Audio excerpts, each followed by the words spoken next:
கிறிஸ்துவின் கிறிஸ்தவம், இது வாழ்வின் வழி.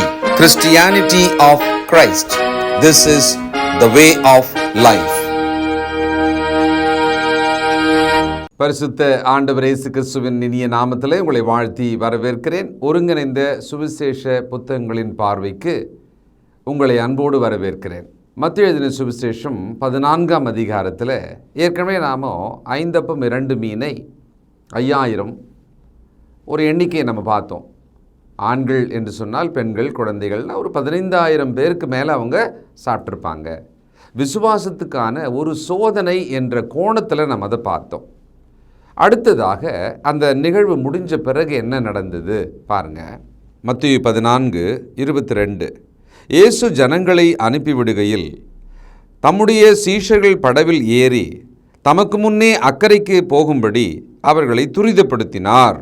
அவர் ஜனங்களை அனுப்பிவிட்ட பின்பு தனித்து ஜெபம் பண்ண ஒரு மலையின் மேல் ஏறி சாயங்காலம் ஆனபோது அங்கே தனிமையாயிருந்தார். ஜனங்களை அனுப்பிவிட்ட பின்பு 2 முக்கியமான காரணங்கள் பின்னால் இருக்கு.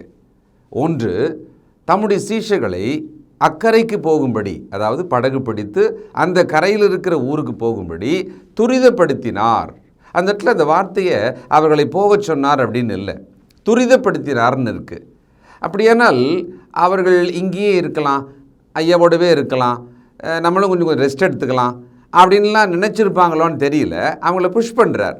சரி, ஏன் அவங்கள துரிதப்படுத்தினார்னு பார்த்தா, 2வது காரணமானது அவர் தனிமையிலே தேவனோடு கூட உரையாடும்படியாக, ஜெபிக்கும்படியாக தன்னை தனித்து கொண்டு, தன்னை பிரித்து கொண்டு அவர் சென்றாராம். பிரியமானவர்களே, மிகப்பெரிய வேலைகளை நாம் செய்வதற்கு முன்னால் ஜெபிப்போம். ஆனால் அந்த வேலை முடிந்த பிறகு நன்றி சொல்லும்படியாக நாம் ஜெபிக்க மறப்போம். இங்கே ஆண்டவர் அவ்வளவு திரளான ஜனங்களுக்கு போதனையும் செய்தார். பிறகு அவர்களுக்கு அதிசயமான ஆகாரத்தை கொடுத்தார். தன் சீடர்களுக்கு அதில் ஒரு பாடத்தையும் கற்றுக் கொடுத்தார். தன் தகப்பனோடு கூட உரையாடும்படியாக இப்பொழுது செல்லுகிறார். தாம் அப்போஸ்தலர்களை துரிதமாக அக்கறைக்கு செல்லுங்கள் என்றும் அனுப்பினார்.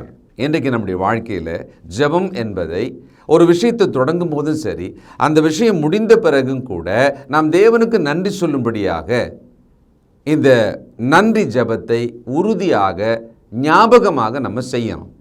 அடுத்தது யோவான் 6ஆம் அதிகாரம் 17வது வசனம். படவில் ஏறி கடலின் அக்கறையில் உள்ள கப்பர்நகூமுக்கு நேராய் போனார்கள். அப்பொழுது இருட்டாய் இருந்தது. இயேசுவும் அவர்களிடத்தில் வராதிருந்தார். அப்பொழுது இருட்டாக இருந்தது, இயேசு அவர்களிடத்தில் வராதிருந்தார். இந்த இடத்துல நம்ம என்ன புரிஞ்சுக்கலாம் அப்படின்னா, ஆண்டவர் வருவார்னு அவங்க கொஞ்ச நேரம் வெயிட் பண்ணியிருப்பாங்களோ, தன்னோடு சேர்ந்து கொள்வார் என்று அவங்க யோசிச்சிருப்பாங்களோ, எதிர்பார்த்திருப்பாங்களோ. ஏன் அப்படின்னா, இதுக்கு முன்னால் ஒரு சம்பவம் பார்த்த ஞாபகம் இருக்கா? இவ்விதமாக படகிலே ஆண்டவர் உறங்க இவர்கள் சென்றபோது ஒரு பெரிய புயல் வந்தது. தண்ணீர் அந்த படகை முழுகும்படியாக வந்தது. தட்டி எழுப்பினார்கள், காற்றையும் கடலையும் அதட்டினார். அதே மாதிரி இந்த இரவு பயணத்தில் கொஞ்சம் அவங்களுக்கு கலக்கமாக இருந்திருக்கலாம், அது ஏதோ ஒரு யோசனை இருந்திருக்கலாம். ஆண்டவர் நம்ம கூடவே இருந்துட்டா போதும், ஏதாவது பிரச்சனை வந்தால் கூட அவர் என்ன பண்ணுவார், நம்மளை காப்பாற்றிடுவார் அப்படின்னு நினச்சிருக்கலாம். ஆனால் ஆண்டவர் அவர்களை துரிதப்படுத்தி நீங்கள் முன்னே போங்க அப்படின்னு அனுப்பிட்டாராம். 18வது வசனம், யோவான் 6. பெருங்காற்று அடித்தபடியினாலே கடல் கொந்தளித்தது. அவர்கள் ஏறக்குறைய 3-4 மைல் தூரம் தண்டு வலித்து போன பொழுது இயேசு கடலின் மேல் நடந்து படவுக்கு சமீபமாய் வருகிறதை கண்டு பயந்தார்கள். பெருங்காற்று அடித்தபடியால், நினைச்ச மாதிரியே, பயந்த மாதிரியே, இப்படி ஒரு வார்த்தையை நம்ம கூட சொல்லுவோம் இல்லைங்களா, பயந்த மாதிரியே ஆயிடுச்சுப்பா, நான் இப்படி தான் நடக்கும்னு நினச்சேன், அதே மாதிரி பிரச்சனை வந்ததுன்னுவாங்க. நம்ம எப்படி இப்படி சொல்கிறோமோ அதே போல் அப்போஸ்தலர்கள் அன்றைக்கு அந்த இரவு படகு பயணத்தின் பொழுது பழைய ஞாபகம் வந்து ஒரு பயம் அவங்களுக்கு இருந்திருக்கும். ஆண்டவர் தன்னோடு கூட வரணும் அப்படின்னு எதிர்பார்த்துருப்பாங்க. அவரோ ரொம்ப தெளிவாக நீங்கள் படகு எடுத்துகிட்டு போங்க அப்படின்னு அனுப்பிட்டாராம். அதுக்கேற்ற மாதிரியே பெருங்காற்று வந்தது, அதில் கடல் அலைகள் வந்தது, அந்த படகு அலைவுபட்டது. முழுகிடுவோம், அவ்வளோதான், ஆண்டவரும் கூட இல்லை அப்படின்ற ஒரு கலக்கம் அவர்களுக்குள்ளே கண்டிப்பாக வந்திருக்கும். இப்போ என்ன சோதனை தெரியுங்களா இது? எப்படி இருந்தாலும் ஆண்டவர் என்னை காப்பாற்றுவார், இந்த விசுவாசம் அவர்களுக்கு இருக்கிறதா? ஆண்டவர் மீது நாம் நம்பிக்கையாக இருந்தால் அவர் நம்மை காப்பாற்றி விடுவார் என்கிற விசுவாசம் இருக்கா? இதுக்கான சோதனை தான் இந்த சம்பவம். மத்தேயு 14:24. அதற்குள்ளாக படவு நடுக்கடலிலே சேர்ந்து எதிர்காற்றாய் இருந்தபடியால் அலைகளினால் அலைவுபட்டது. எதிர்காற்று, இன்னொரு இடத்துல பார்த்தோம் பெருங்காற்று, அப்புறமா அலைவுபட்டதுன்னா அந்த படகு ஆடுது, இப்படியும் அப்படியும் ஆடுது. இந்த படகு கவிழ்ந்ததுன்னா நாம் செய்தியில் பார்ப்போம் பார்த்தீங்களா? அதே மாதிரி கவிழத்தக்கதாக அந்த படவானது அலைவுபட்டதாம். அவங்களும் முயற்சி பண்ணியிருக்காங்க. அவங்க தண்டு வலித்து எப்படியாவது இழுத்துட்டு போயிடலான்ற மாதிரி அவங்க முயற்சி பண்ணியிருக்காங்க. ஆனாலும் ஒன்றும் நடக்கலை. ஒரு சம்பவம் நடந்தது. அவர்களுக்கு ரொம்ப பெரிய அதிர்ச்சி அது. மார்க்கு 6:48. அப்பொழுது காற்று அவர்களுக்கு எதிராக இருந்தபடியினால் அவர்கள் தண்டு வலிக்கிறதில் வருத்தப்படுகிறதை அவர் கண்டு ராத்திரியில் 4ஆம் ஜாமத்தில் கடலின் மேல் நடந்து அவர்களிடத்தில் வந்து அவர்களை கடந்து போகிறவர் போல் காணப்பட்டார். ரொம்ப ஆச்சரியமாக இருக்குது. பயந்துட்டு இருக்கிற ஒரு குழந்தை, அதுவும் தனியாக இருக்குது, எங்கேயோ இருக்குது, அது அம்மா அப்பாவை தேடுது. ஆனால் அந்த அப்பாவோ அல்லது அம்மாவோ அந்த குழந்தைக்கு எதிர்க்கவே அப்படி பார்த்துட்டு பார்க்காத மாதிரி அப்படி கடந்து போகிறாங்க. அந்த குழந்தை அந்த அப்பாவை அம்மாவை கண்டுபிடிக்கணும். இதோ நான் தூரத்தில் தான் இருக்கேன், உன் ஆபத்தில் நான் உன்னை விட்டு போகலை, உன் பக்கத்தில் தான் இருக்கேன், but you just see that I am with you. அப்படி கடந்து போகும்படியாக அங்கே அவர் போனாராம். இப்போ இன்னொரு விஷயம் என்னென்னா, அந்த கடல் அலையானது எதிர்காற்று பெருங்காற்று அப்படியே படகு ஆடுதுன்னு சொன்னால் அலைகள் மேலெழும்பி கீழே வந்து போயிட்டுருக்குறோமா இல்லையா? அதில் ஆண்டவர் வேற நடந்து வராருன்னா அவர் அப்படி ஆழத்தில் கண்ணுக்கு தெரியாமல் இருப்பா. அந்த அலை எழும்பும் பொழுது அவர் அப்படியே மேலே வருவார், மீண்டும் அலையானது கீழே தாழும் பொழுது அவர் அப்படி உள்ளே போவார். சும்மா இப்படி கற்பனை பண்ணி பாருங்களேன். அந்த ஒரு உருவமானது வந்து போகிறத இவங்க பார்க்குறாங்க. ஏற்கனவே இவங்க செத்துருவோமோ அப்படின்ற ஒரு மரண பயத்துக்குள்ளே கலங்கியிருந்தாங்க. 49. அவர் கடலின் மேல் நடக்கிறதை அவர்கள் கண்டு ஆவேசம் என்று எண்ணி சத்தமிட்டு அலறினார்கள். ஏதோ பேய் பூதம் என்று சொல்லி அந்த வார்த்தை ஆவேசம்னு இருக்கு இல்லையா? ஏதோ ஒரு ஆவி போல, ஏதோ ஒரு பயங்கரமான ஒரு உருவம் நம்மை சாகடிக்க வருகிறதை போல அப்படி பார்த்து இன்னும் பயந்துட்டாங்களாம். உண்மையிலேயே அந்த இருட்டில் அவர்கள் நடுஜாமத்தில் போகும் பொழுது அவர்களுடைய பயமானது மரண பயமாக இருக்கும் பொழுது ஒரு உருவம், ஒருவேளை மழை, அது ஒரு மின்னல் அல்லது ஒரு நில ஒளி, ஏதோ ஒரு வகையில் அந்த உருவம் தெரிஞ்சிருக்கு. இன்னும் அவங்க பயப்பட ஆரம்பிச்சிட்டாங்க. ஒருவேளை நம்ம வாழ்க்கையில் கூட சில துன்பங்கள் அப்படி தொடங்கும், ஒரு கலக்கமாக இருக்கும், அது இன்னும் பெருசாகும், அது பயங்கரமாக இருக்கும், அது இன்னும் பெருசாகும், கூடுதலான பயங்கரங்கள் சேரும், கூடுதலான ஒரு பயமுறுத்தும் விஷயங்கள் சேரும். அப்போது நம்ம மூச்சு நிற்கிற அளவுக்கு நம்முடைய பயமானது பெருசாகிடும். அந்த மாதிரி இந்த சீடர்கள் படவிலே தாங்கள் கவிழ்ந்து சாவோமா அப்படின்னு நினச்சிட்டு இருந்த இவங்களுக்கு திடீரென்று உருவம் தங்களை நோக்கி வருவதை பார்த்த உடனே ஏதோ ஒரு ஆவேசம் வருகிறது என்று சொல்லி இன்னும் இவங்க பயந்துருக்கிறாங்க. பயத்துக்கு மேலே பயம். நானே ஏற்கனவே பயந்துன்னு இருக்கேன், இது நடுவில் வந்து நீ ஏன் பயமுறுத்துற அப்படின்னு சொல்லுவேன் பாருங்களேன். அந்த மாதிரியான கூடுதல் பயம் அவர்களுக்குள்ளே வந்தது. இப்போ அவங்களுக்கு என்ன இருந்திருக்கணும்? ஆண்டவர் வருவார், அவர் நம்மளை காப்பாற்றுவார், அவர் எங்கே இருந்தாலும் நம்மளை வந்து காப்பாற்றிடுவார் அப்படின்னு நினச்சிருந்தாங்கன்னா அந்த ஆவேசம்னு நினச்ச அந்த உருவத்தை ஆண்டவர் தான் வரார் போல அப்படின்னு இவங்க நினைக்கலாம் இல்லை. ஆனால் இவங்களுக்கு அந்த ஒரு விசுவாசம், அந்த ஒரு எதிர்பார்ப்பு அந்த நேரத்தில் இல்லை. மத்தேயு 14:26. அவர் கடலின் மேல் நடக்கிறதை சீஷர்கள் கண்டு கலக்கம் அடைந்து ஆவேசம் என்று சொல்லி பயத்தினால் அலறினார்கள். இந்த அலறல் எப்படி இருக்கும் தெரியுங்களா? செத்தோம் என்கிற ஒரு அலறல் தான். அவ்வளோதான், மூச்சு நின்றுற அளவுக்கு இதயம் அப்படியே இறுகி அவர்கள் மூச்சு விட முடியாமல் ஒரு பெரிய அலறல் சத்தம் அவர்களுக்குள்ள கேட்டது. அவர்கள் அலறினார்கள். மார்க்கு 6:49-50. அவர் கடலின் மேல் நடக்கிறதை அவர்கள் கண்டு ஆவேசம் என்று எண்ணி சத்தமிட்டு அலறினார்கள்.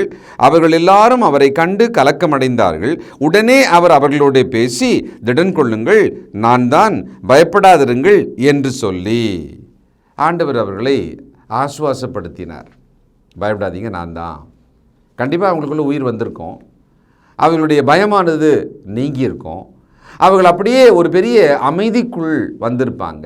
நமது ஆண்டவர் இயேசு கிறிஸ்து நம்மை பார்த்து பயப்படாதே. இந்த வேத புத்தகத்தில் ஏறக்குறைய 365 முறை பயப்படாதே என்ற வார்த்தை இருப்பதாக ஒரு கணக்கு இருக்குது. அப்படின்னா 4:1 பயப்படாதே அப்படின்னு கடவுள் நம்மக்கிட்ட சொல்கிற மாதிரி நம்ம அதை நினச்சிக்கலாம். இன்றைக்கு உங்கள் வாழ்க்கையில் எதை குறித்த ஒரு பயம் இருக்குது? எந்த சவாலை பற்றி ஒரு பயம் இருக்குது? இன்றைக்கி பலவிதமான பயங்களுக்குள்ளே தான் நாம் இருக்கிறோம். ஏதோ ஒரு வகையில் ஒரு சில பயங்கள், ஒன்றும் இல்லை, ஒரு சில பயங்கள் நமக்குள்ளே கண்டிப்பாக இருக்கலாம்.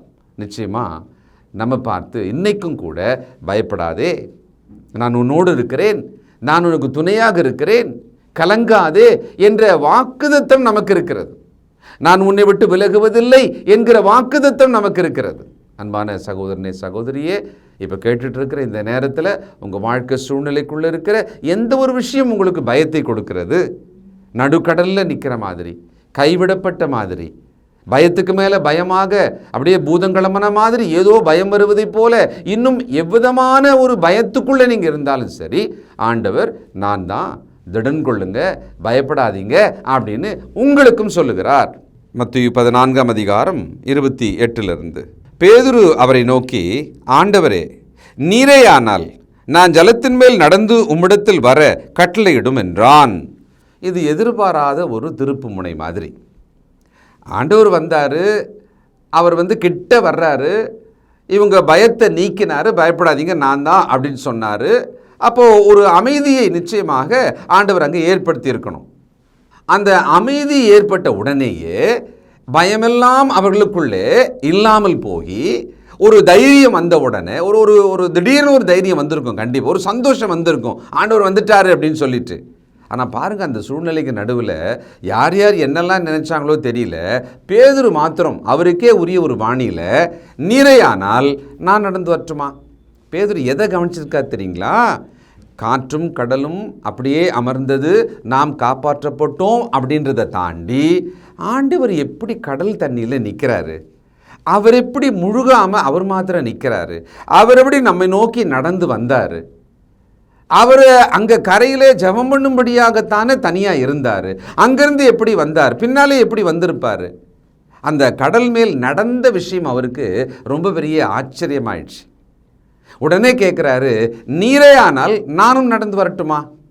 நிச்சயமாக ஆண்டவர் நாம் விசுவாச சவால்களை எடுக்கும் பொழுது, அதில் நம்ம விருப்பமாக இருக்கும் பொழுது நம்மளை எடுங்கன்வார். இதை விட இன்னும் பெரிய காரியத்தை நான் கர்த்தருக்காக செய்வேன் அப்படின்னு சொன்னால் செய் அப்படின்னு தான் சொல்லுவார். ஆனால் அதை செய்து முடிப்பதற்குள்ள நம்ம விசுவாசம் தொய்ந்து போகலாம், நாம் கலங்கலாம், நாம் பயந்து போகலாம். அப்படி தான் இப்போ பேதுருவுக்கும் நடந்தது. கேட்குறதும் தொடங்குறதும் பெருசல்ல, அதை நிறைவு செய்ய வேண்டும். விசுவாசத்தை காப்பாற்றிக்கிட்டு அதை நாம் நிறைவு செய்யணும். ஏன்னா நடுவில் சோதனை கண்டிப்பாக வரும், டிஸ்ட்ராக்ஷன் கண்டிப்பாக வரும், நம்முடைய கவனச்சிதறல் கண்டிப்பாக வரும். அந்த மாதிரி தான் இப்போ இவருக்கும் வந்தது பாருங்கள். அதற்கு அவர் வா என்றார். அப்பொழுது பேதுரு படவை விட்டிறங்கி இயேசுவினிடத்தில் போக ஜலத்தின் மேல் நடந்தான். 30 காற்று பலமாயிருக்கிறதை கண்டு பயந்து அமிழ்ந்து போகையில், ஆண்டவரே நீ ரட்சியும் என்று கூப்பிட்டான்.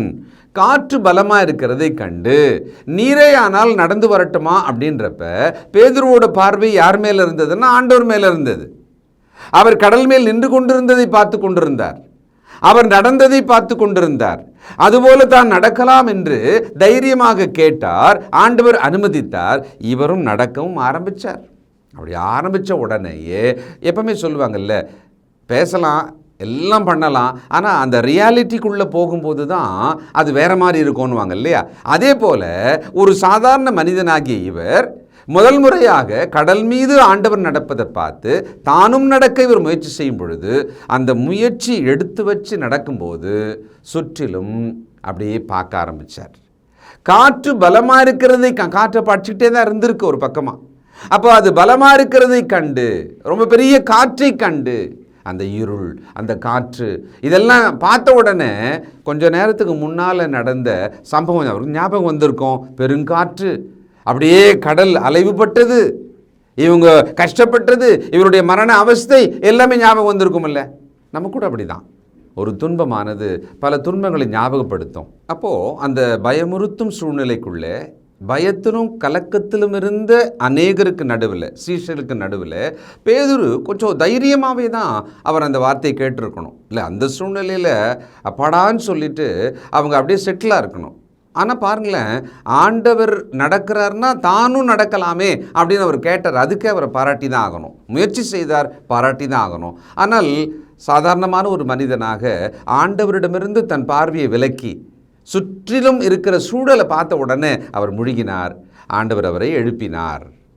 ஆனாலும் அவங்க மனநிலை அப்போ எப்படி இருந்தது அப்படின்றத மார்க்கில் ஒரு வசனம் சொல்கிறாரு. பாருங்கள், அதை பார்ப்போம். மார்க்கு 6ஆம் அதிகாரம் 51-52. அவர்கள் இருந்த படவில் ஏறினார். அப்பொழுது காற்று அமர்ந்தது. அதனால் அவர்கள் தங்களுக்குள்ளே மிகவும் பிரமித்து ஆச்சரியப்பட்டார்கள். அவர்களுடைய இருதயம் கடினமுள்ளதாக இருந்தபடியினால் அப்பங்களை குறித்து அவர்கள் உணராமற் போனார்கள். இந்த எண் நோட்டு இங்கே மார்க்கில் தான் இருக்குது. இது ஏன் இப்படி இருக்குது, அவங்க மனநிலையை ஏன் ஆவியானவர் இந்த இடத்துல இப்படி குறிப்பிட்டாரு அப்படின்னு நம்ம யோசிக்க வேண்டியதாக இருக்கிறது. அப்பங்களை குறித்து, அப்போ என்ன, இந்த சம்பவத்துக்கு முன்னால் 5 அப்பம் 2 மீனை 10,000 15,000 பேர் சாப்பிட்டாங்க பார்த்தீங்களா, அந்த விஷயத்தை இவர்கள் உணராதிருந்தார்கள். இப்போ நம்ம இது எப்படி புரிஞ்சிக்கலாம்? 5 அப்பம் 2 மீன் 15,000 பேருக்கு மேலே இருக்கிறவங்களுக்கெல்லாம் அவர் அதிசயமாக, ஆச்சரியமாக, நினைச்சு பார்க்க முடியாத அளவுக்கு ஒரு அற்புதமாகலாம் கொடுத்த ஆண்டவர் தன்னை போன்னு சொன்னார். நம்ம போயிட்டுருக்கோம். இதுக்கு முன்னால் நம்மோடு இருந்து காத்தவர், அந்த இயற்கையின் மீது அதிகாரமுடையவர், அவருடைய அதிகாரத்தின் கீழே தான் நம்ம இருக்கிறோம். இவ்வளவு அதிசயங்களை செய்பவர் நம்மை காப்பாற்றுவார், நம்மை சாக விட மாட்டார், நாம் இங்கே அமிழ்ந்துட மாட்டோம், நமக்கு ஒன்றும் ஆயிடாது அப்படின்னு அவங்க உணரல. பார்த்தீங்களா? இதை தான் இங்கே சொல்கிறார். அப்போ நமக்கு வருகிற சோதனைக்கு நடுவில் முந்திய சம்பவங்களில் கர்த்தர் நம்மை விடுவித்ததை, காப்பாற்றியதை நினைச்சா கூட நம்ம தைரியமாக இருக்கலாம். அதனால் அந்த அளவுக்கு கூட இவங்களுக்கு என்ன இல்லை, தைரியம் இல்லாமல் போச்சு. சரி, நம்மளை பற்றி நம்ம நினைப்போமே. இன்றைக்கு நம்முடைய வாழ்க்கையில் எதை பற்றிய திகில், எதை பற்றிய பயம், எதை பற்றிய ஒரு சந்தேகம் இருக்கிறது? ஆண்டவர் இயேசு கிறிஸ்துவின் மேலே நாம் விசுவாசமாக இருக்க வேண்டியது எவ்வளோ அவசியம் பாருங்களேன். இப்படி தான் வாழ்க்கையில் நமக்கான சோதனை வரும்.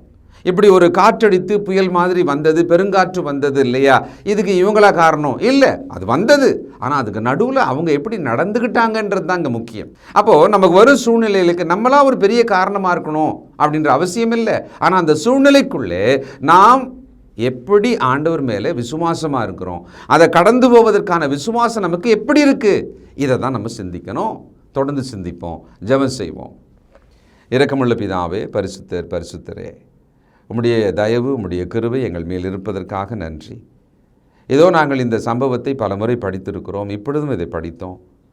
ஆனால் கற்றுக்கொள்கிற இந்த புதிய பாடங்களுக்காய் நன்றி தகப்பனே.